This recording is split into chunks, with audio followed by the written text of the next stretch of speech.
إن الحمد لله نحمده ونستعينه ونستغفره ونعوذ بالله من شرور أنفسنا ومن سيئات أعمالنا من يهده الله فلا مضل له ومن يضلل فلا هادي له أشهد أن لا إله إلا الله وحده لا شريك له وأشهد أن محمدا عبده ورسوله يا أيها الذين آمنوا اتقوا الله حق تقاته ولا تموتن إلا وأنتم مسلمون رب زدني علما سبحانك لا علم لنا إلا ما علمتنا إنك أنت العليم الحكيم رب اشرح لي صدري ويسر لي أمري اللهم علمني ما ينفعني وانفعني بما علمتني وزدني علما اللهم اغفر لجميع العلماء المسلمين الذين خدموا دينك ونصروه ونشروه ودعوا إليه والذين جاهدوا في سبيلك بأموالهم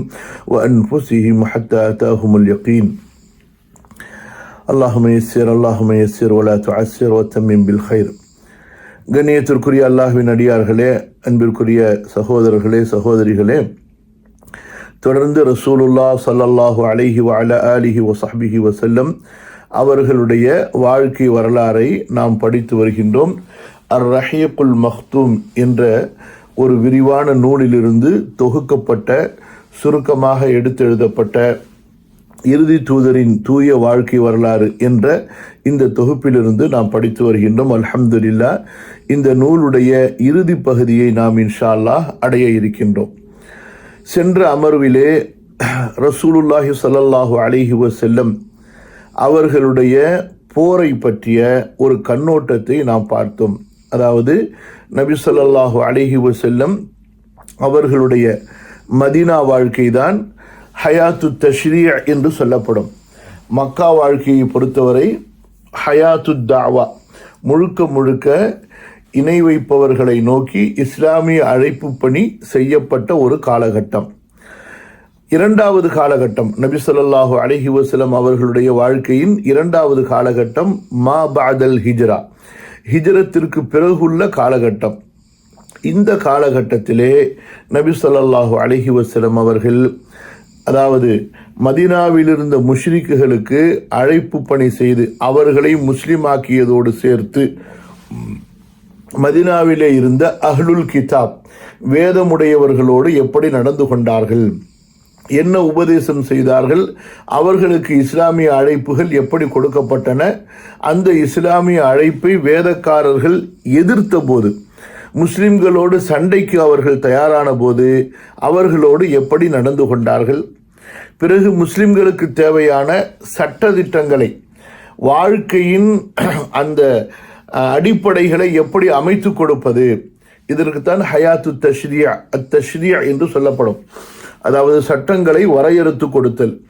இப்படிப்பட்ட ஒரு பெரும்பாலான ஒரு மதீனாவினுடைய காலகட்டம், மக்காவினுடைய காலகட்டத்தை விட 3 ஆண்டுகள் குறைவான ஒரு காலகட்டமாக இருந்தாலும், மதீனாவினுடைய வாழ்க்கை காலகட்டத்திலே ரசூலுல்லாஹி ஸல்லல்லாஹு அலைஹி வஸல்லம் அவர்கள், அதாவது நீங்கள் இப்பொழுது என்னென்ன ஹதீஸ் நூல்களிலே ஹதீஸுகளை பார்க்கின்றீர்களோ, இந்த ஹதீஸுகளில் 90% ஹதீஸுகள் மதீனா வாழ்க்கையிலே சொல்லப்பட்டவை என்றால் கொஞ்சம் யோசித்து பாருங்கள். அந்த 10 வருட மதீனா வாழ்க்கை எவ்வளவு ஒரு பிஸியான, ஒரு ஈடுபாடான ஒரு வாழ்க்கையாக கழிந்திருக்கும். இந்த நேரத்தில் ரசூல் ஸல்லல்லாஹு அலைஹி வஸல்லம் அவர்கள் மதீனாவிலே, அதாவது ஏறக்குறைய 17 அல்லது 19 போர்களில் அவர்கள் கலந்திருக்கிறார்கள். 65 போர்களுக்கு சஹாபாக்களை அனுப்பியிருக்கிறார்கள் என்றால் 10 ஆண்டுகளிலே ஒரு தலைவர் தான் 19 யுத்தங்களில் கலந்து கொண்டு 65 யுத்தங்களுக்கு தங்களுடைய தோழர்களை அனுப்பியிருக்கிறார்கள் என்றால் ஒரு வருடத்திற்கு எத்தனை போர் நிகழ்ந்திருக்கும், ஒரு மாதத்திலே எத்தனை போர் நிகழ்ந்திருக்கும், எந்த அளவு அவர்களுடைய இந்த 10 ஆண்டு கால வாழ்க்கை போரிலே கழிந்திருக்கும் என்பதை நாம் இங்கே கொஞ்சம் சிந்திக்க வேண்டும். அன்பான சகோதரர்களே, இன்ஷா அல்லாஹ் நாம் இறுதியிலே நம்ம பார்ப்போம்.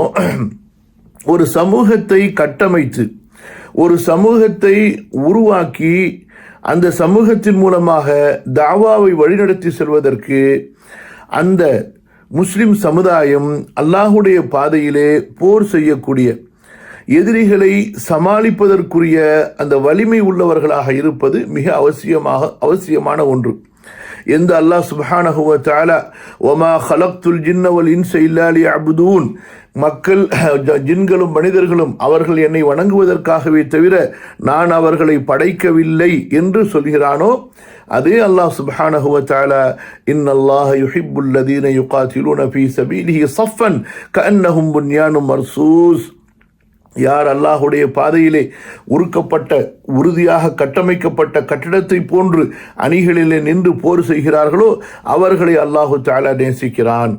அதுபோன்று யா அய்யுஹல்லதீன ஆமனூ ஹல் அதுல்லுக்கும் அலா திஜாரத்தின் துன்ஜீக்கும் மின் அதாபின் அலீம் துமினூன பில்லாஹி வ ரசூலிஹி வ துஜாஹிதூன ஃபீ ஸபீலில்லாஹி பிஅம்வாலிக்கும் அன்ஃபுசிக்கும் என்று அல்லாஹ் சுப்ஹானஹு வ தஆலா அந்த முஃமினான முதல் தலைமுறைக்கு இந்த வசனங்களை எல்லாம் எடுத்து கூறி இன்னல்லாஹ் அஷ்தரா மினல் முஃமினீன அன்ஃபுஸஹும் பிஅம்வாலிஹிம் இன்னல்லாஹ் அஷ்தரா மினல் முஃமினீன அன்ஃபுஸஹும் வ அம்வாலஹும் பிஅன்ன லஹுமுல் ஜன்னah. அதுபோன்று மாலக்கும் லா துகாத்திலூன ஃபீ ஸபீலில்லாஹ், அடுத்த பக்கத்தில் நம்ம இன்ஷா அல்லாஹ் இந்த வசனத்தை படிக்க போறோம். அப்ப இந்த மாதிரியான வசனங்களை கொண்டு வெறும் வணக்கசாலிகளாக மட்டும் அந்த சமுதாயம் இல்லாமல், ஒழுக்கமானவர்களாக மட்டும் அந்த சமுதாயம் இல்லாமல், மார்க்கத்தினுடைய கடமைகளாகிய ஜகாத்தை, ஹஜ்ஜை, நல்லொழுக்கங்களை, குடும்பவியல் சட்டங்களை, அதுபோன்று பொருளாதார ஹலால் ஹராமுடைய சட்டங்களை மட்டும் எடுத்து செயல்படக்கூடிய ஒரு தலைமுறையாக இல்லாமல், இஸ்லாமையும் முஸ்லிம்களையும் பாதுகாத்து அடுத்து தொடர்ந்து இந்த இஸ்லாம் பாதுகாப்பாக இருப்பதற்குரிய பூமிகளை, நிலங்களை, சமுதாயங்களை உருவாக்கக்கூடிய வீரர்களாக அல்லாஹ் சுப்ஹானஹு வ தஆலா அந்த சஹாபா முதல் தலைமுறை சமுதாயத்தை அல்லாஹ் ஆக்கி வைத்தான். அதாவது சஹாபாக்களுக்கு ஏன் இவ்வளவு சிறப்பு, கண்ணியத்திற்குரிய அந்த தோழர்களுக்கு ஏன் இவ்வளவு சிறப்பு என்பதாக பலர் யோசிக்கலாம். அதாவது உலகத்தில் உள்ள மூமின்கள் இருக்கிறார்களே, அவர்களுக்கு பல வகையான அதாவது அல்லாஹுடைய கட்டளைகளை செயல்படுத்தக்கூடிய வாய்ப்பு கிடைத்தாலும் கண்ணியத்திற்குரிய சஹாபாக்களுக்கு எத்தகைய ஒரு வாய்ப்பு கிடைத்ததோ அந்த வாய்ப்பு கண்டிப்பாக கிடைப்பதற்கு அங்கே ஒரு வாய்ப்பு கிடையாது. புரியுதுங்களா? ஹிஜ்ரத்து, ஜிஹாது, நுஸ்ரத்து, ருயத்துன் நபி ஸல்லல்லாஹு அலைஹி வஸல்லம், ரசூலுல்லாஹ்வை பார்த்தது, சுஹ்பத்துன் நபி ஸல்லல்லாஹு அலைஹி வஸல்லம், அஸ்ஸஃபரு மஅன் நபி ஸல்லல்லாஹு அலைஹி வஸல்லம், அஸ்ஸலாத்து மஅன் நபி ஸல்லல்லாஹு அலைஹி வஸல்லம், இந்த மாதிரியான அதாவது ஒரு பெரிய சிறப்புகளை சஹாபாக்கள் கொண்டிருந்தார்கள். சரி, அதுல முக்கியமான ஒரு சிறப்பு தான் அவர் அபூபக்கர் ரலியல்லாஹு அன்ஹு எவ்வளவு பணிவானவர்கள், எவ்வளவு இலகுவானவர்கள், அதே நேரத்தில் போருடைய தளபதியாகவும் இருக்கிறார்கள். அதுபோன்று அலி ரலியல்லாஹு அன்ஹு, உஸ்மானுல் கனி அவர்கள் எவ்வளவு மென்மையானவர்கள், எவ்வளவு கல்விமான்கள், அதே நேரத்தில் அவர்கள் போருடைய வீரர்களாக, தளபதிகளாக இருக்கிறார்கள்.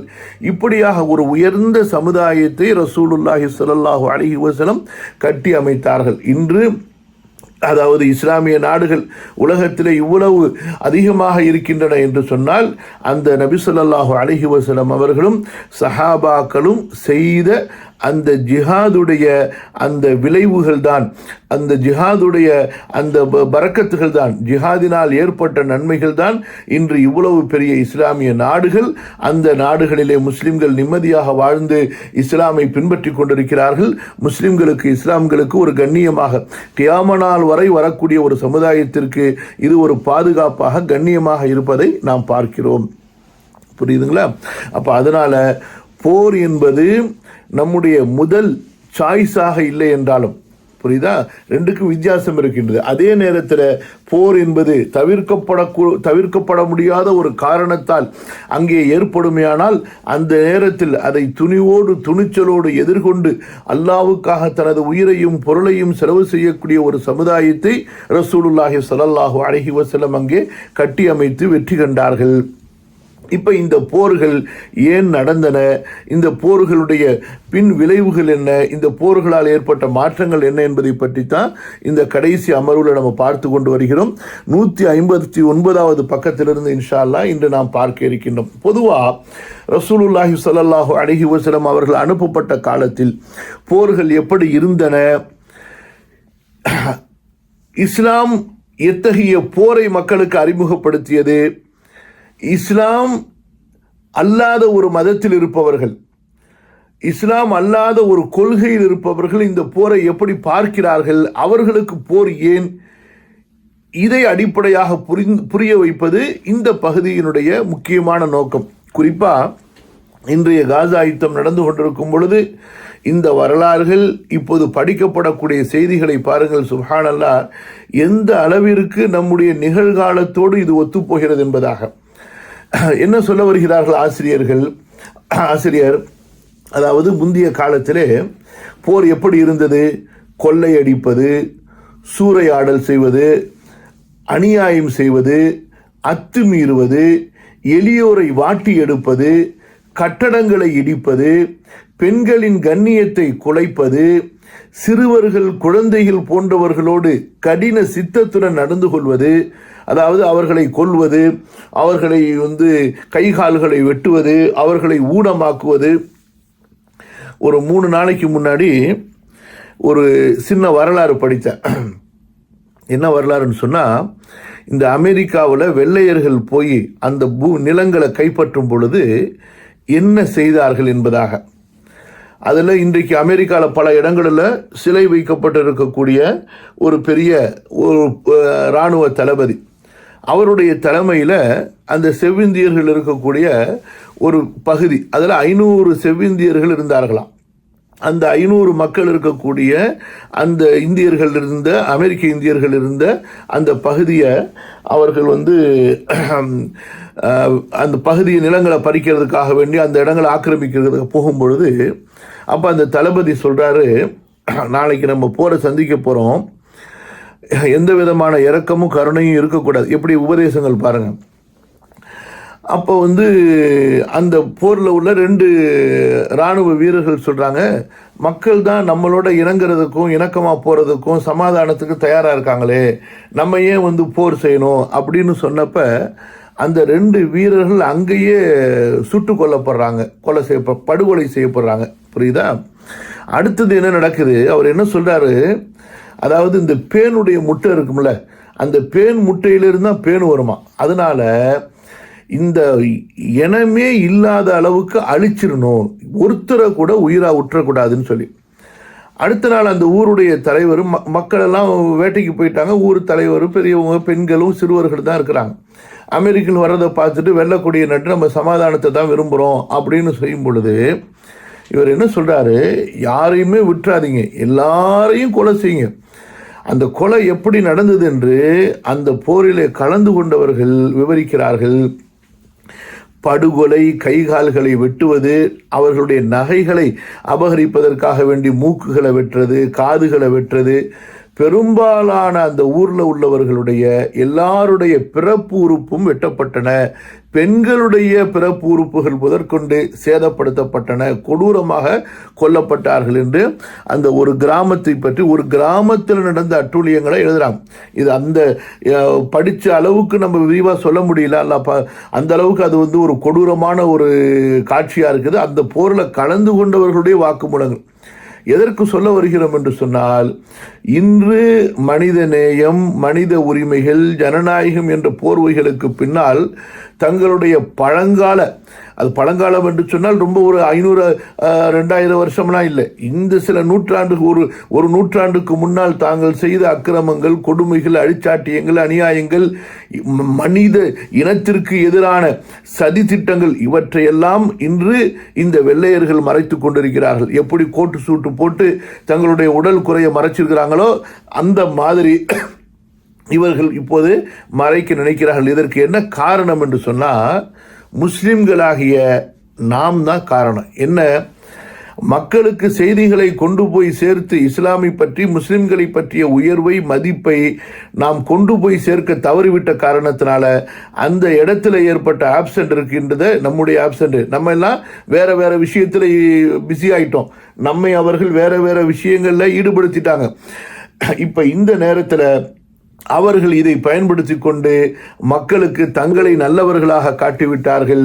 முஸ்லிம்களை அவர்கள் கொடியவர்களாக காட்டுவதிலே ஒரு பெரிய அளவுக்கு வெற்றி கண்டு விட்டார்கள். அல்லாஹ் பாதுகாக்கணும். ஆகவே இந்த காலகட்டத்தில் வசிக்கக்கூடிய முஸ்லிம்களாகிய நம்முடைய ஒரு பொறுப்பு, அதாவது இந்த மீடியாக்கள் மூலமாக உலக சமுதாய மக்களுக்கு இஸ்லாமுடைய உயர்வை, முஸ்லிம் சமுதாயத்தினுடைய கண்ணியத்தை, முஸ்லிம்களுடைய அந்த ஆட்சியாளர்கள் எவ்வளவு பெரிய ஒரு சீர்திருத்தமான பணிகளை செய்தார்கள், அவர்களுடைய மனிதநேயமான அந்த பண்பாடுகள் எப்படி இருந்தன என்பதை அழகிய முறையிலே கொண்டு போய் சேர்ப்பது நம்முடைய கட்டாய கடமையாக இருக்கிறது.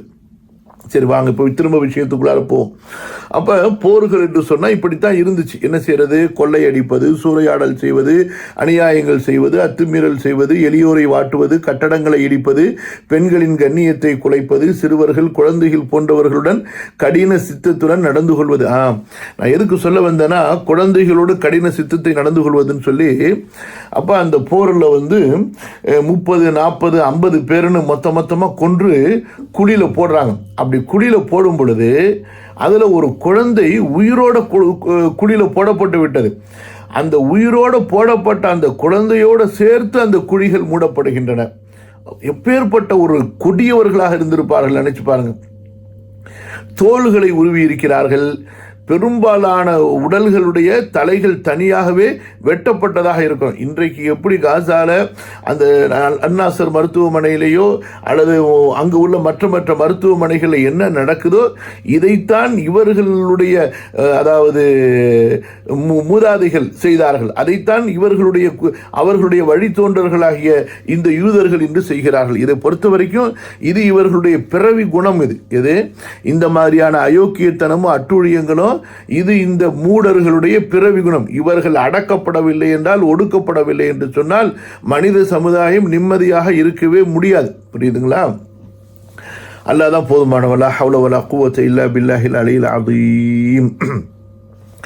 இந்த காசா போர் சமயத்தில் ஒரு அமெரிக்கனுடைய ஒரு பேட்டி பார்த்தோம். அதாவது அவர் ஒரு எத்தனை வயசு இருக்கும், ஒரு வாலிப வயசில் அவர் முதலாக இஸ்ரேலுக்கு வரணும். அவர் யூதர், அமெரிக்காவுடைய யூதர்.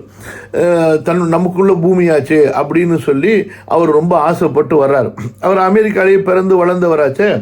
அங்கே உள்ள ஓரளவுக்கு உண்டான ஒரு கலாச்சாரம் பண்பாட்டிலிருந்து அவர் வர்றார். இங்கே பார்த்தா ஒரு சில நாட்கள் தங்கி இருக்கிறாரு, சுற்றி பார்த்துக்கிட்டு இருக்கிறாரு. அப்போ ஒரு பாலஸ்தீன சிறுவன் அவனுக்கு அடிபட்டது. ஏதோ ஒரு சூழ்நிலையில் அவனுக்கு அடிபட்டு காயம். அப்போ அவர் என்ன சொல்கிறாருன்னு சொன்னால், அங்கே உள்ள போலீஸ்கிட்ட இஸ்ரேல் யகூதி போலீஸ்கிட்ட இந்த மாதிரி ஒரு சிறுவன் அடிபட்டு காயப்பட்டு ரத்த ஓட்டத்தில் நிற்கிறானே, ஆம்புலன்ஸை கூப்பிடுங்க வைங்கன்னு சொல்லும் பொழுது, அப்போ அந்த போலீஸ் சொல்கிறாரு, உனக்கு தெரியாதா? இவர் ஹிப்ருவில் பேசுகிறார் அந்த போலீஸ்கிட்ட. அப்போ அந்த போலீஸ் சொல்கிறார், உனக்கு தெரியாதா, அவன் அரேபிய சிறுவன், அவனுக்கு நம்ம உதவி செய்யக்கூடாது, அவனை சாப விடு, அவனுக்கு அந்த மாதிரி ஒரு கடினமான வார்த்தையை யூஸ் பண்ணவனை இவரால் தாங்கிக்க முடியல. அதுக்கு பிறகுதான் இவர் திரும்ப இஸ்லாமை பற்றி, முஸ்லீம்களை பற்றி, அரபுகளை பற்றி, அதே போல் இந்த வரலாறுகளை படிக்க ஆரம்பிச்சுட்டு அல்ஹம்துலில்லாஹ் அவர் முஸ்லீம் ஆகிறாரு. இன்னைக்கு வரைக்கும் அவர் ஒரு இஸ்லாமியராக வாழ்ந்து கொண்டிருக்கிறார். இப்போ இந்த மாதிரியான நிகழ்வுகள் எல்லாம் நம்ம தொடர்ந்து பார்க்குறோம். சுப்ஹானல்லாஹ். அல்லாஹ் சுப்ஹானஹு வ தஆலா முஸ்லிம்களுக்கு அவர்களுடைய கண்ணியத்தையும் அவர்களுடைய வீரத்தையும் அவர்களுடைய வலிமையும் அல்லாஹ் தஆலா மீட்பானாக. ஆமீன். சரி, கவனிங்க. அப்போ இதுதான் அந்த குஃபார்களுடைய, அது குறிப்பாக அல் கஃபரத்து மின் அஹ்லில் கிதாப், உமர் ரலியல்லாஹு அன்ஹு அவர்கள் துவா செய்யும் பொழுது குறிப்பாக துவா செய்வாங்களாம், அல்லாஹும்ம காத்திலில் கஃபரத்த மின் அஹ்லில் கிதாப் வல் அன்ஹும்னு சொல்லி, யா அல்லாஹ் அஹ்ல கிதாபுல இருக்கக்கூடிய காஃபிர்களை நீ அழிப்பாயாக, அவர்களை சபிப்பாயாகன்னு சொல்லி. புரிஞ்சுக்கணும் ஏன் இந்த அளவு குறிப்பாக உமருல் ஃபாரூக் துவா செஞ்சாங்கன்னு சொல்லி. புரியுதா? ஹைர். அடுத்து இவர் அந்த காலத்தினுடைய போருடைய நிலைமை என்ன, இதை நீங்கள் படிக்கும் பொழுதெல்லாம் உங்களுக்கு சமகாலம் அப்படியே கண்ணுக்கு முன்னாடி ஞாபகம் வரும். விவசாய பயிர் நிலங்களை பாழ்படுத்துதல், அல்லாஹ்வின் பூமியிலே குழப்பம் கலகம் விளைவித்தல் போன்ற கொடுஞ்செயல்கள் நிறைந்ததாகவே அக்காலத்தில் போர்கள் இருந்தன. புரியுதா? இதுதான் போர் அந்த காலத்தில். இந்த காலத்திலேயும் இதுதான் போராக இருக்குது. யார் செய்யக்கூடிய போர்? முஸ்லிம்கள் அல்லாதவர்கள் செய்யக்கூடிய போர். ஆனால் நபி ஸல்லல்லாஹு அலைஹி வஸல்லம் அவர்கள் உயர்ந்த லட்சியங்களையும் சிறந்த நோக்கங்களையும் அழகிய முடிவுகளையும் கொண்டு வருவதற்காக செய்யப்படும் ஒரு தியாகமாக, விடுதலை காற்றை சுவாசிக்க துடிக்கும் ஒரு சுதந்திர போராட்டமாக போரை மாற்றினார்கள். ஆக இஸ்லாம் செஞ்ச ஜிஹாதுடைய நோக்கம் என்பது மக்களை சுதந்திரப்படுத்துவது, மக்களை மன்னர்களுக்கு அடிமையாக இருப்பதிலிருந்தும் மூட நம்பிக்கைகளுக்கு அடிமையாக இருப்பதிலிருந்தும் அவர்களை விடுவித்து அவர்கள் ஒரு நேரிய ஒரு கொள்கையை தேர்ந்தெடுப்பதற்குரிய தங்களுடைய நிலங்களில், தங்களுடைய செல்வங்களில், தங்களுடைய விருப்பங்களின்படி அவர்கள் நடந்து கொள்வதற்கு, இறைவனுடைய கட்டளையின்படி அவர்கள் செயல்படுவதற்கு, அவர்களுக்கு சுய உரிமை கொடுப்பதற்குரிய அந்த ஒரு வழியாக அல்லாஹ்வுடைய தூதர் ஸல்லல்லாஹு அலைஹி வஸல்லம் இந்த போரை மாற்றி அமைத்தார்கள். மனித சமுதாயத்திற்கு கண்ணியம் அளிப்பது, அநியாயத்தின் பிடியிலிருந்து மக்களை விடுவிப்பது, அதுபோன்ற நீதத்திற்கு கட்டுப்படுவது ஆகியவற்றையே போரின் நோக்கமாக ஆக்கினார்கள். அப்போ இன்றைக்கு இந்த உலகளாவிய கோர்ட்டுலாம் வர்றதுக்கு முன்னாடியே ரசூலுல்லாஹி ஸல்லல்லாஹு அலைஹி வஸல்லம் அவர்கள் அன்று உலகளாவிய நீதத்தை நிலைநிறுத்தினார்கள். பாருங்க, அதாவது இன்று ஒருத்தனுடைய கையில் படையும் பலமும் வந்துவிட்டால் அவன் மீது எந்த நீதியுமே செலுத்தப்பட முடியாது. அவன் சொல்றது தான் நீதி. அவன் தான் மற்றவங்களுக்கு நீதி சொல்வானே தவிர அவனுக்கு யாரும் நீதி சொல்ல முடியாது. இதுதான் இன்றைய காலத்தினுடைய ஒரு நிகழ்வாக இருக்கு. அன்று ரசூலுல்லாஹி ஸல்லல்லாஹு அலைஹி வஸல்லம் அவர்களும் சஹாபாக்களும் மிகப்பெரிய ஒரு சக்தியாக உருவாகி கொண்டிருந்த போது தங்களுடைய தோழர்கள் போரிலே குற்றம் செய்திருப்பார்களே ஆனால், முக்கியமாக கவனிக்க வேண்டிய விஷயம், போரிலே குற்றம் செய்திருப்பார்களே ஆனால், அதாவது தவறாக யாரையும் கொலை செய்திருப்பார்களே ஆனால், அல்லாஹ்வுடைய தூதர் ஸல்லல்லாஹு அலைஹி வஸல்லம் கொல்லப்பட்டவருக்கு அவருடைய குடும்பத்தாருக்கு அதற்குரிய நஷ்ட ஈட்டை, அதாவது ஒரு உயிருக்கு 100 ஒட்டகம் என்ற அடிப்படையில் நஷ்ட ஈட்டை அல்லாஹ்வுடைய தூதர் ஸல்லல்லாஹு அலைஹி வஸல்லம் தவறுகளுக்கு அவர்கள் பரிகாரமாக செய்தார்கள். உயிர் பலிக்கு அவர்கள் அந்த உயிர் நஷ்ட ஈடாக அவர்கள் கொடுத்தார்கள். இன்றைக்கு அது முடியுமா சொல்லுங்க பார்க்கலாம். எந்த அளவு ரசூல் ஸல்லல்லாஹு அலைஹி வஸல்லம் அவர்கள் அல்லாஹ்வை பயந்த ஒரு போரை மாற்றினார்கள். அதனால தான் நீங்கள் குர்ஆனில் போருடைய வசனங்களை படிக்க இடையில அங்கே தக்வாவுடைய வசனங்கள் இருக்கும். வத்தகுல்லா, நீங்கள் பழிக்கு பழி வாங்கலாம், ஆனால் அல்லாஹ்வை பயந்து கொள்ளுங்கள், பழிக்கு பழி வாங்குவதிலே எல்லை மீறி விடாதீர்கள்.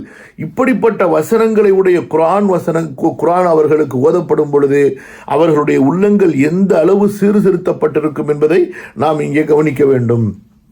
புரியுதுங்களா? அப்போ போர்கள் எதற்காக வேண்டி இப்படிப்பட்ட கொடுமைகளை எல்லாம் முடிவுக்கு கொண்டு வரக்கூடிய ஒரு தியாகமாக, விடுதலை காற்றை சுவாசிக்க துடிக்கும் ஒரு சுதந்திர போராட்டமாக போரை மாற்றினார்கள். மனித சமுதாயத்திற்கு கண்ணியம் அளிப்பது, அநியாயத்தின் பிடியிலிருந்து மக்களை விடுவிப்பது, நீதத்திற்கு கட்டுப்படுவது ஆகியவற்றையே போரின் நோக்கமாக ஆக்கினார்கள். பலமானவர் பலவீனமானவரை சுரண்டி வாழும் தீய அமைப்பிலிருந்து விலக்கி பலமில்லாதவரை பலமுள்ளவராக ஆக்கி தன் நியாயத்தை அடைந்து கொள்ளும் நல்ல அமைப்பிற்கு மனித சமுதாயத்தை கொண்டு வந்தார்கள். இது ரொம்ப முக்கியமான வார்த்தைங்க. இந்த வார்த்தை இருக்குது ரொம்ப ஹைலைட். நீங்கள் இதை அடையாளப்படுத்தி பார்க்க வேண்டிய வார்த்தை.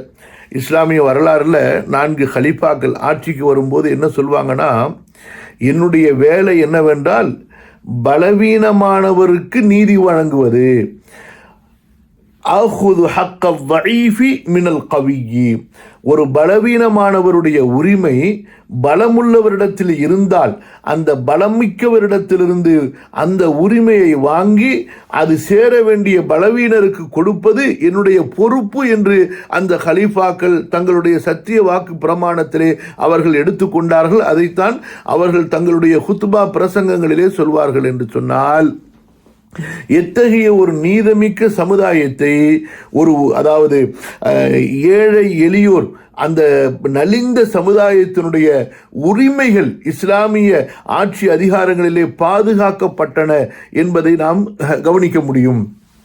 புரியுதா? அப்ப பலமானவர் பலமில்லாதவரை சுரண்டி வாழும் தீய அமைப்பிலிருந்து விலக்கி பலமில்லாதவரை பலமுள்ளவராக ஆக்கி தன் நியாயத்தை அடைந்து கொள்கின்ற நல்ல அமைப்பிற்கு மனித சமுதாயத்தை அவர்கள் கொண்டு வருவதையே போரின் லட்சியமாக ஆக்கினார்கள். எங்க மிஸ்ரில் ஒரு ஜனாதிபதியினுடைய மகன் தவறு செய்தாலும் அதற்கு இங்கே பதில் கொடுக்கப்படுகிறது.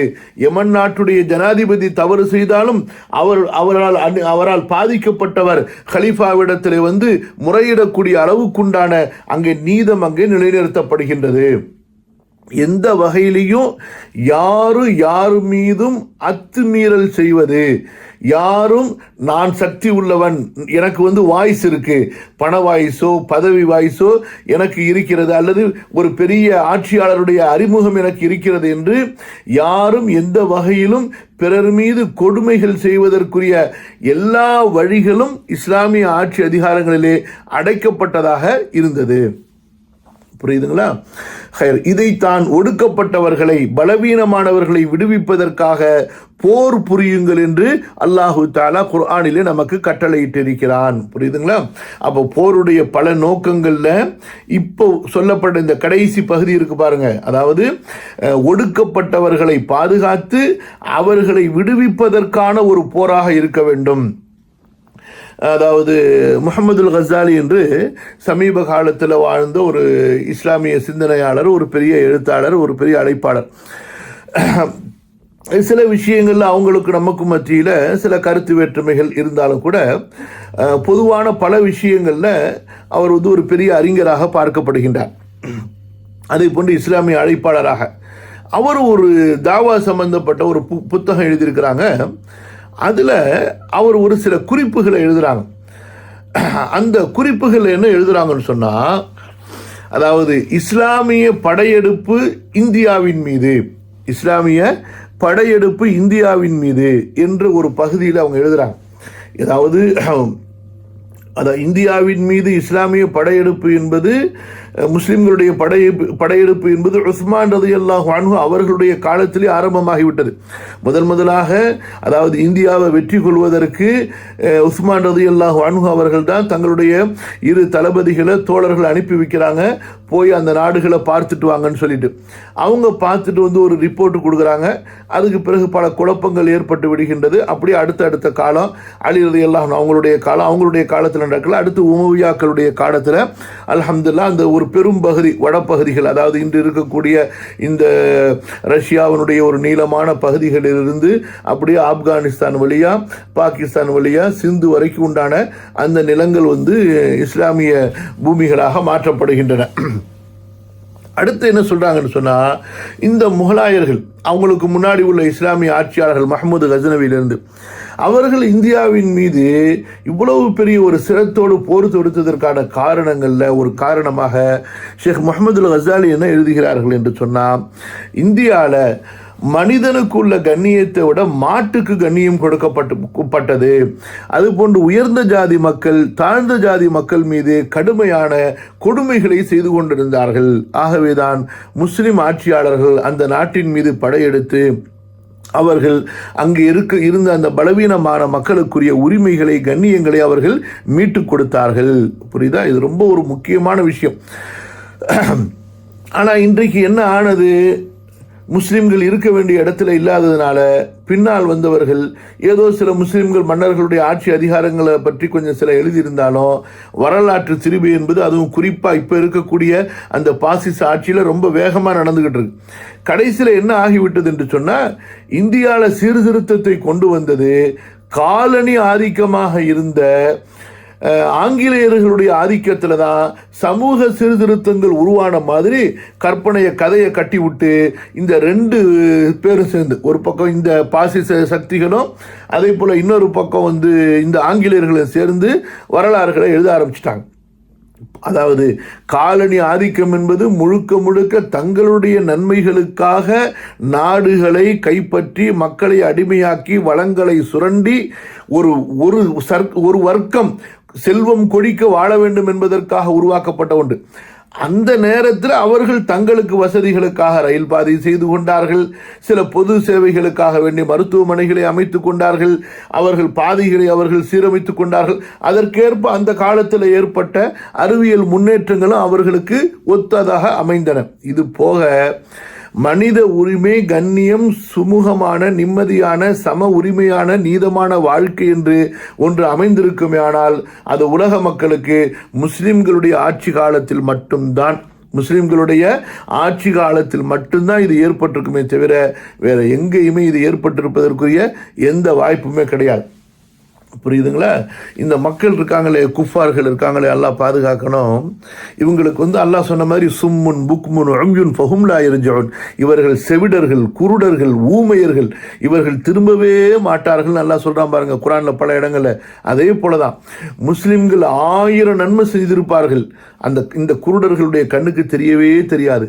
முஸ்லிம்களை பற்றிய நன்மைகளை 1000 பேர் சொல்லியிருப்பாங்க, இந்த செவிடர்களுடைய காதுல கேட்கவே கேட்காது. புரியுதா? முஸ்லிம்கள் அவ்வளவு மிகப்பெரிய சீர்திருத்தங்களை செய்திருப்பார்கள், அதை பற்றியெல்லாம் பேசுவதற்கு இந்த குஃபார்களுக்கு வாய் இருக்காது. இன்றைய மீடியாக்கள் பாருங்க, உலகம் ஃபுல்லா பாருங்க, இந்தியாவா இருக்கட்டும் எந்த நாடா இருக்கட்டும், முஸ்லிம்களுடைய சிறப்பை பற்றி பேசவே மாட்டார்கள். அதே நேரத்தில் ஒரு காஃபிர் ஒன்றை செய்து விட்டா அவ்வளவுதான், என்னமோ உலகத்துக்கே ஒரு பெரிய தியாகத்தை செஞ்சு உலகத்துக்கு ஒரு பெரிய ஒரு நன்மையை செய்த மாதிரி அதை அவர்கள் பெரிதுபடுத்துவார்கள். அதான் இந்த மீடியாக்களை பற்றி சொல்லும் பொழுது சொல்லுவாங்க, அதாவது எப்படின்னு சொன்னால், ஒரு நாய் ஒரு பொம்பளையை அட்டாக் பண்ணுச்சான்.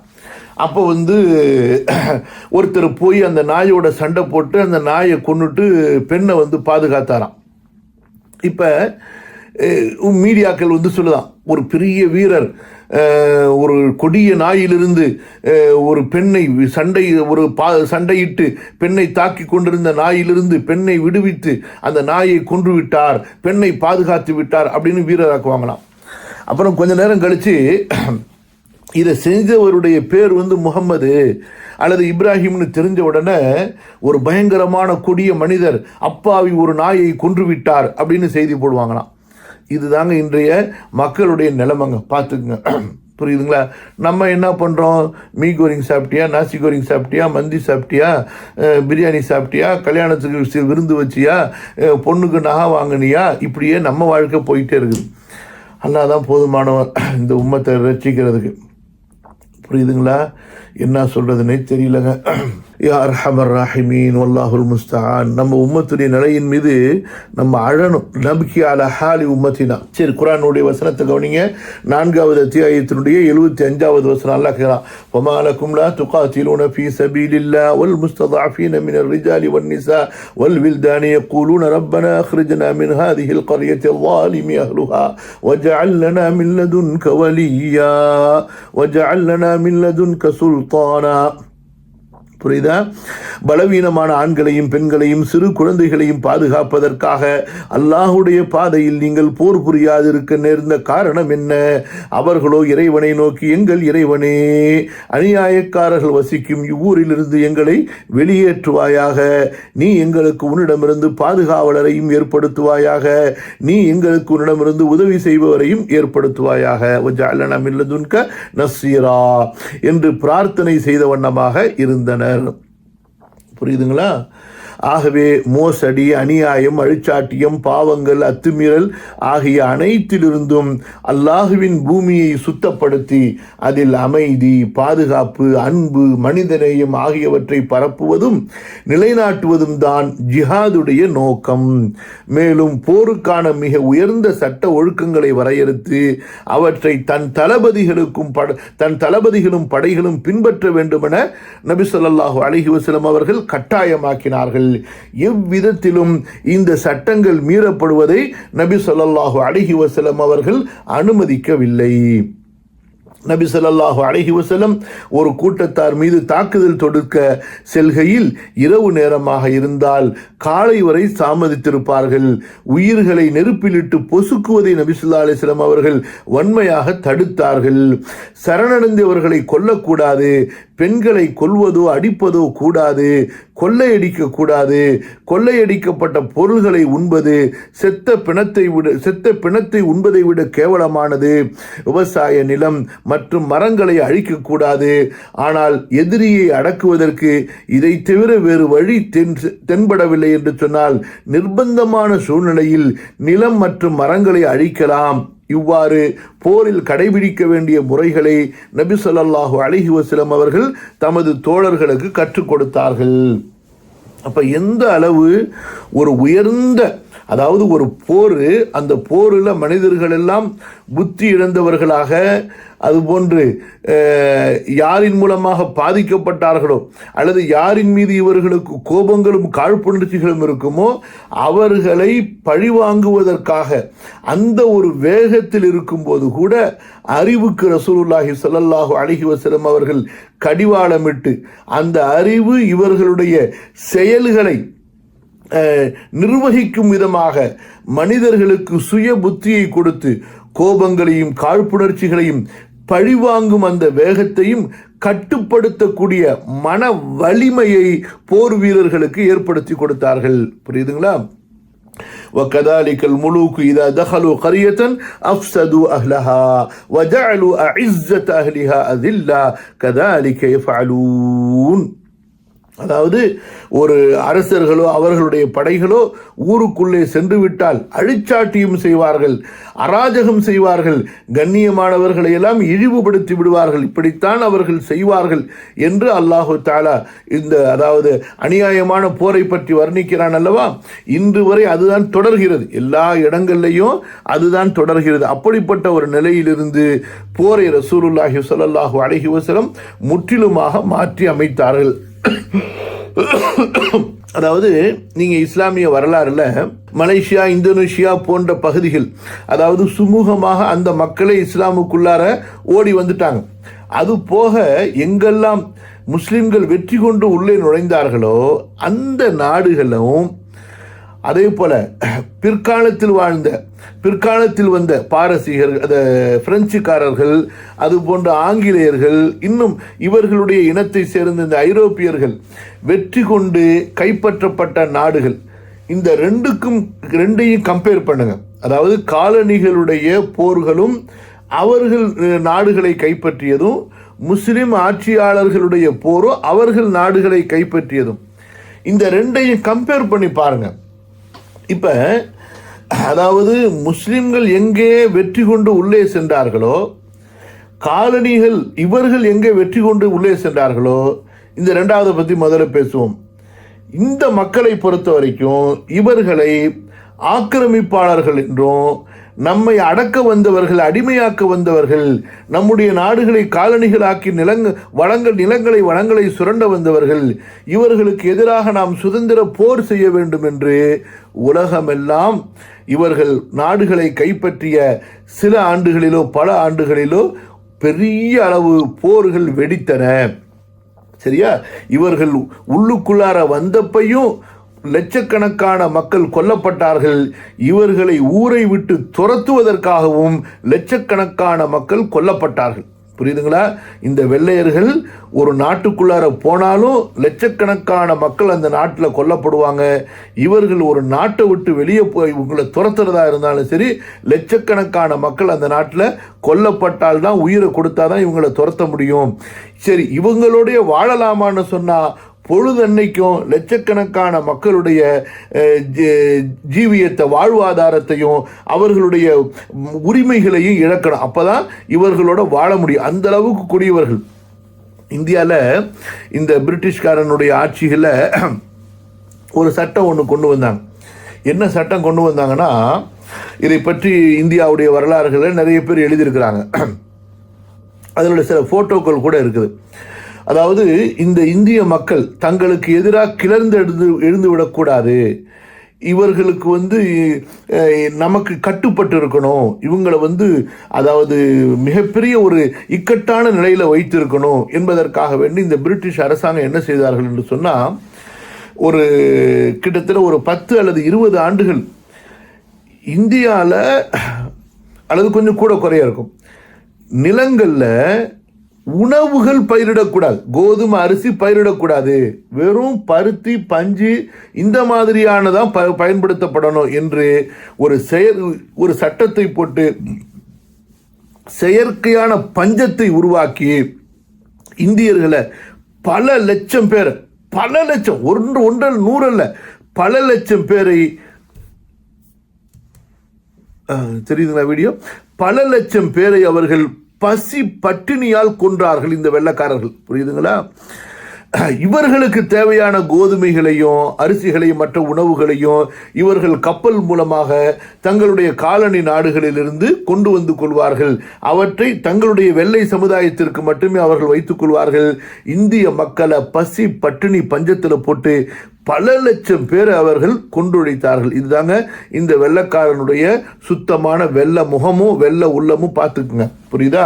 அவன் கோட்டு சூட்டு போட்டான்னு சொல்லி ஏமாந்துடாதீங்க. அந்த கோட்டு சூட்டு போட்ட உருவத்துக்குள்ளார ஒரு கொடிய டைனோசர் இருக்குது. டைனோசர் தானேப்பா சொல்லுவாங்க. டைனோசர் இருக்குது, கொடிய மிருகம் ஒன்று இருக்குன்னு வச்சுங்களேன். ஒரு மலைப்பாம்பு இருக்குது, அல்லது ஒரு பெரிய கீறி கிழித்து அதாவது அந்த மாதிரி ஒரு மிருகத்தை வச்சுக்கோங்க. நல்லா பாதுகாக்கணும். புரியுதுங்களா? இன்றைக்கு உலகம் கொஞ்சம் விழிக்கலைன்னு சொன்னால் அவ்வளவுதான், முடிஞ்சு போச்சு கதை. லா இலாஹ இல்லா அன்த சுப்ஹானக இன்னி குன்து மினல் ஸாலிமீன். இவ்வளவு உலகம் விழித்திருக்கும் பொழுதே இவ்வளவு பெரிய அட்டகாசம் பண்ணுறாங்களே, உலகம் விழிக்கிறதுக்கு முன்னாடி எவ்வளவு பண்ணியிருப்பாங்கன்னு யோசிச்சு பாருங்க. புரியுதா? ஆனால் என்ன பண்ண, இன்னைக்கு முஸ்லீம்களை மதிக்கல, வெள்ளைக்காரனை மதிக்கிறான். முஸ்லீம்களை மதிக்கிறது கிடையாது, இஸ்லாமியர்களை மதிக்கிறது கிடையாது, தொப்பி தாடி போட்ட இஸ்லாமிய உருவங்களை மதிக்கிறது கிடையாது. யாரை மதிக்கிறான்? க்ளீனாக ஷேவ் பண்ணிக்கிட்டு பொம்பளை மாதிரி இருக்கக்கூடிய கோட்டு சூட்டு போட்டிருக்கான்னு வச்சிங்களா, அவனை தான் வெள்ளைக்காரன். 4 இங்கிலீஷில் பேசிட்டு ஆச்சு பூச்சுன்னா 4 டிகிரியை வச்சுட்டா எப்போ என்னமோ வானத்திலேருந்து குதிச்சவன் மாதிரி. அகலாக்கு பற்றி பேசுறது கிடையாது, பண்பாடுகளை பேசுறது கிடையாது. அல்லாஹ் அக்பர். புரியுதா? எங்கே போயிட்டோம் நம்ம. இன்றைக்கி அரபு நாடுகளில் அரபு பேசுனா மதிக்க மாட்டேங்கிறானவங்க, இங்கிலீஷில் பேசிட்டு அப்பா என்ன பெருசாக வானத்திலேருந்து அறிவாளி குதிச்சுற மாதிரி பார்க்குறானோ. என்ன பண்ணுற? அதே போல் அரபுக்காரன்ட்ட நம்ம அரபியில் பேசுகிறான், அவன் இங்கிலீஷில் பேசுகிறான், ரொம்ப பெருமையாக என்னமோ அறிவாளி ஆகிட்ட மாதிரி. நல்லா கேட்டுச்சு. அன்றைக்கி ஒரு பிள்ளையுடைய வீடியோ பார்த்தேன். ஒரு பொம்பளை பிள்ளை, சின்ன பிள்ளை, ஆனால் ஃபித்ரா பாருங்கள். அவனா பொதுவாக சொல்லலை, சில சூழ்நிலைகள் அப்படி இருக்குது. ஒரு எல்கேஜி யூகேஜி ஸ்கூலில் ஒரு சின்ன பொம்பளை பிள்ளை, நீங்கள் கூட பார்த்துருப்பீங்கன்னு நினைக்கிறேன். ஒரு அரபுக்காரர், அவர் அந்த பிள்ளைகிட்ட இங்கிலீஷில் பேசுகிறாரு. அந்த சின்ன குழந்தை அரபியில் பதில் சொல்லுது, அரபு புள்ள. அவர் திரும்ப திரும்ப இங்கிலீஷில் கேட்குறாரு, அந்த புள்ள அரபில் பேசுது. கடைசியில் அந்த பிள்ளைக்கு கோவம் வந்துருச்சு. உனக்கு அரபி தெரியாதான்னு கேட்குறாரு. அவர் சும்மா சொல்கிறார், அரபி தெரியாது, இங்கிலீஷ் தான் தெரியும் சொல்லிட்டு. அப்போ உனக்கு மண்டையில் மூளை இல்லையான்னு கேட்குது அந்த புள்ள. புரியுதா? ரொம்ப அல்லாஹ் ஃபித்ரால எப்படி வச்சிருக்கிறான் பாருங்க. புரியுதா? சரி, விஷயத்துக்கு வாங்க. நம்ம சொந்த கதை சோக கதையே பேசிக்கிட்டு இருக்கிறோம். என்ன பண்ண, அல்லாஹ் தாலா தான் நம்மளை பாதுகாக்கணும், ரட்சிக்கணும். இப்போ திரும்ப ஒரு தடவை படிப்பங்க கவனிங்க. நபி ஸல்லல்லாஹு அலைஹி வஸல்லம் அவர்கள் ஒரு கூட்டத்தார் மீது தாக்குதல் தொடுப்பதாக இருந்தால் இரவுல செய்ய மாட்டாங்க, வெயிட் பண்ணுவாங்க. காலையில் சூரியன் உதித்து சுபுஹ் தொழுகையை முடிக்கிற வரைக்கும், இரவு நேரமாக இருப்பின் காலை வரை பொறுத்திருப்பார்கள். உயிர்களை நெருப்பிலிட்டு பொசுக்குவதை நபி ஸல்லல்லாஹு அலைஹி வஸல்லம் வன்மையாக தடுத்தார்கள். சரணடைந்தவர்களை கொல்லக்கூடாது, பெண்களை கொல்வதோ அடிப்பதோ கூடாது. இந்த வெள்ளைக்காரன் போர் பாருங்க, ராத்திரியில் தான் பாம்பு போட்டு போவான். கோலப்பைய பொட்டப்பைய. புரியுதுங்களா? ஈராக் அடித்தப்பையும் சரி, உலக முஸ்லீம் நாடுகளை எப்போ அடித்தாலும் சரி, ராத்திரியில் தான் குண்டு மலை போட்டு போவானுங்களே தவிர நேராக வரவே மாட்டானுங்க இந்த கோலப்பசங்க. புரியுதா? சரணடைந்தவர்களை கொல்லக்கூடாது, பெண்களை கொல்வதோ அடிப்பதோ கூடாது. இவன் செய்கிறதெல்லாம் பெண்களையா கொல்லுவான், சிறுவர்களையா கொல்லுவான். எல்லா காலத்திலையும் அப்படித்தான். சரணடைந்தவர்களை கொல்லக்கூடாது, பெண்களை கொல்வதோ அடிப்பதோ கூடாது. நான் விஷயத்தை மறந்துட்டேன் பாருங்க, அதுக்கு தான் திரும்ப திரும்ப படிக்கிறேன். அப்போ இந்த வெள்ளையர்களுடைய போர்களையும் முஸ்லீம்களுடைய போர்களையும் பார்த்தீங்கன்னா, இந்த வெள்ளையர்கள் ஒரு நாட்டை கைப்பற்றிட்டாங்கன்னா அவனுங்களிடமிருந்து நாட்டை விடுவிக்கணும் என்பதற்காக வேண்டி என்ன விலை கொடுக்கறதுக்கு வேணாலும் அந்த நாட்டு மக்கள் தயாராகிடுவாங்க. ஆனால் முஸ்லீம்கள் ஒரு நாட்டை கைப்பற்றி விட்டால், எப்பா இவர்களை இந்த நாட்டை விட்டு அனுப்பக்கூடாதுப்பா, இவர்களை வைத்திருக்கிற வரைக்கும் நமக்கு பாதுகாப்பா, இவர்கள் தான்ப்பா நமக்கு ஆட்சியாளர்களாக இருக்கணும்னு சொல்லி முஸ்லிம்களை அப்படியே கவ்வி பிடித்து கொள்வார்கள், முஸ்லிம்களை அப்படியே கட்டி அணைத்துக் கொள்வார்கள், முஸ்லிம்களை தக்க வைத்துக் கொள்வார்கள். இதாங்க முஸ்லிம்கள் ஒரு நாட்டின் மீது போர் தொடுத்தால் அந்த மக்கள் அந்த நாடு எப்படி இருக்கும் என்பதற்கும், இந்த வெள்ளக்காரர்கள் ஐரோப்பியர்கள் ஒரு நாட்டின் மீது போர் தொடுத்தால் அந்த நாடு எப்படி இருக்கும் என்பதற்குரிய வித்தியாசம் புரியுதுங்களா? ஒரு நாட்டில் சாலைகள் பெரிதாக இருப்பதோ, கட்டிடங்கள் உயரமாக இருப்பதோ, இன்ன பிற வசதிகள் கிடைப்பதோ, இது ஒரு பெரிய ஒரு புரட்சி அல்ல, மறுமலர்ச்சி அல்ல. ஒரு நாட்டில் இருக்கக்கூடிய சாதாரண குடிமகனும் தன்னுடைய மனித கண்ணியத்தையும் சமூக உரிமைகளையும் பெறுவதற்கிறது. அதுதான் அங்க முதலாவது அடிப்படை உரிமை. அதை முஸ்லிம்கள் கொடுத்தார்கள். அதனால் அந்த ஊர் மக்கள், அந்த நாட்டு மக்கள் முஸ்லிம்களை நேசித்தார்கள். அவர்களுடைய ஆட்சி அதிகாரத்திற்கு கீழே வாழ்வதை தங்களுக்கு கண்ணியமாக பாதுகாப்பாக அவர்கள் உணர்ந்தார்கள், தங்களுடைய இனத்தவர்கள் ஆட்சி செய்வதை விட. புரியுதா? அடுத்ததாக, மேலும் மக்கா வெற்றியின் போது காயப்பட்டவரை தாக்காதீர்கள். பாருங்க எந்த அளவுக்கு பாருங்க. இங்க என்ன நடக்குது? ஒருத்தன் கைகால் காயப்பட்டிருந்தா அவன் மேல புல்டோசரை ஏற்றிட்டு போறானுவன். மேலும் மக்கா வெற்றியின் போது காயப்பட்டவர்களை தாக்காதீர்கள், புறமுதுகு காட்டி ஓடுபவரை தாக்காதீர்கள். இங்க என்ன நடக்குது? வெள்ளக்கூடியை ஏற்றிக்கிட்டு போறாங்க, அவர்களை சுடுறாங்க. எந்த அளவுக்கு கிறுக்கணும் பாருங்க. அல்லாஹ் தஆலா எப்படிலாம் சோதிக்கிறான். அவனுடைய இனம், அவனுடைய மொழி, அவனுடைய ஜாதி, அவனுடைய மதக்காரர்களே அவர்கள் வெள்ளக்கூடிய ஏற்றுக்கிட்டு எங்களை காப்பாற்றுக்கடான்னு பேசிக்கிட்டு வந்தா பயத்தில் அல்லது கொடூரத்தில் அவர்களையே கொள்றார்கள். புரியுதுங்களா? அல்லாஹ் தஆலா எப்படிலாம் கண்களை மறைக்கலாம் பாருங்க. மேலும் மக்கா வெற்றியின் போது காயப்பட்டவர்களை தாக்காதீர்கள், புறமுதுகு காட்டி ஓடுபவரை தாக்காதீர்கள், கைதிகளை கொல்லாதீர்கள் என ஆணை பிறப்பித்தார்கள். ஒப்பந்தம் உடன்படிக்கை செய்து கொண்டவர்கள் கொல்லப்படுவதை மிக வன்மையாக கண்டித்தார்கள். எந்த அளவுக்கு? யார் ஒப்பந்தம் செய்து கொண்டவரை கொள்கிறாரோ அவர் சொர்க்கத்தினுடைய வாடையை கூட நுகர மாட்டார் என்று அல்லாஹ்வுடைய தூதர் ஸல்லல்லாஹு அலைஹி வஸல்லம் அவர்கள் எச்சரித்தார்கள். இப்படி பல உயர்வான அடிப்படைகளை உருவாக்கியதன் மூலமாக அறியாமை கால அசுத்தத்தை விட்டு போர்களை சுத்தமாக்கி அவற்றை ஒரு புனித போராக, மனிதநேயமிக்க ஜிஹாதாக அல்லாஹுடைய தூதர் ஸல்லல்லாஹு அலைஹி வஸல்லம் அவர்கள் மாற்றி அமைத்தார்கள். இப்படியாக இமாம் இப்னுல் கய்யிம் ரஹ்மத்துல்லாஹி அலைஹி அவர்கள், இமாம் இப்னு தைமியாவுடைய மாணவர், ரசூலுல்லாஹி ஸல்லல்லாஹு அலைஹி வஸல்லம் அவர்களுடைய ஜிஹாதை பற்றி தங்களுடைய ரசூலுல்லாஹுடைய வாழ்க்கை வரலாறு நூலாகிய ஜாதுல் மஆதிலே கூறி முடிக்கின்றார்கள். அல்ஹம்துலில்லாஹ். இதுவரை அல்ஹம்துலில்லாஹ் இந்த பகுதியிலே இப்போ 161வது பக்கம் வரைக்கும் நம்ம படிச்சிருக்கிறோம்.